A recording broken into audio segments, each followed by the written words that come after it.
தற்போதைய அண்மை செய்தியை பார்த்துக் கொண்டிருக்கிறோம்.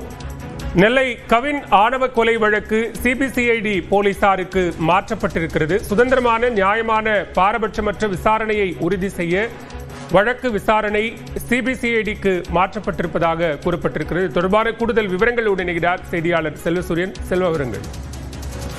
தேசிய இளைஞர் கவின் ஆணவ கொலை வழக்கு தமிழகம் முழுவதும் ஒரு பரபரப்பு நிலையில அவரின் வழக்கு என்பது தற்போது சிபிசிஐடிக்கு மாற்றம் செய்யப்பட்டிருப்பதாக டிஜிபி அலுவலகத்திலிருந்து அறிவிப்பு என்பது வெளியாகி இருக்கிறது. அதன் அடிப்படையில டிஜிபி அலுவலகத்திலிருந்து வெளியாகி இருக்கக்கூடிய அந்த அறிக்கையின் சாராம்சங்கள் என்னவென்றால், தூத்துக்குடி மாவட்டத்தைச் சேர்ந்த கவின் செல்வகணேஷ் அவரது அந்த கொலை வழக்கு என்பது தற்போது சிபிசிஐடிக்கு மாற்றம் செய்யப்பட்டு இருப்பதாகவும், அந்த வழக்கில் 296 பி மற்றும் 49 103 பிஎன்எஸ் சட்டப்பிரிவுகளின் கீழ் வழக்கு பதிவு செய்யப்பட்டிருப்பதாகவும், அதே போல தாழ்த்தப்பட்டோர் மற்றும் பழங்குடியினர் வன்கொடுமை தடுப்பு சட்டம் ஆகியவற்றின் கீழ் அவர் கொலை செய்த சுஜித் என்பவர் மீதும், அவரது தந்தை சரவணன் மற்றும் தாயார் கிருஷ்ணகுமாரி ஆகியோர் மீதும் முதல் தகவல் அறிக்கை என்பது பதிவு செய்யப்பட்டிருப்பதாகவும் தெரிவிக்கப்பட்டிருக்கிறது இந்த அறிக்கையில. அதே போல தாய் மற்றும் தந்தை, அதாவது சுஜித்தின் தாய் மற்றும் தந்தை இருவரும்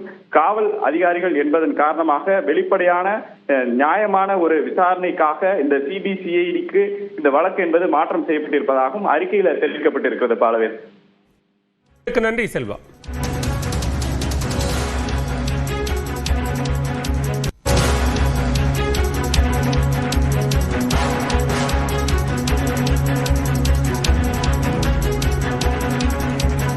தற்போதைய அண்மை செய்தியை பார்த்துக் கொண்டிருக்கிறோம். பொது இடங்களில் கொடிக்கம்பங்களை அகற்றும் விவகாரம் தொடர்பாக தமிழக வெற்றிக் கழகம் சார்பில்